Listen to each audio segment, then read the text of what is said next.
يا أهلا يا ولاد يا حلوين. أنا جدكم حكيم، وجيتلكم النهاردة بحكاية جديدة فيها حكمة هتخلي قلوبكم منورة. يلا عدوا حواليا واسمعوا الحكاية معايا. في يوم من الأيام كان في ولد اسمه سامي، معروف إنه فضولي جدا.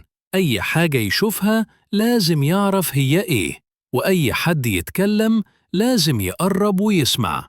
وفي يوم وهو ماشي في البيت شاف على ترابيزة الصالون علبة صغيرة مقفولة بمفتاح.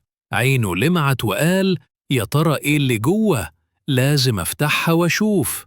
فضل سامي يدور على المفتاح في كل مكان لحد ما وجد في درج المكتب. فتح العلبة بسرعة، لكن فجأة طلع منها غبار ملون اتناثر في الجو، وخلى سامي يعطس جامد ويكح. دخل باباه وقال له: سامي، دي كانت علبة فيها بودرة لتنظيف الكاميرا.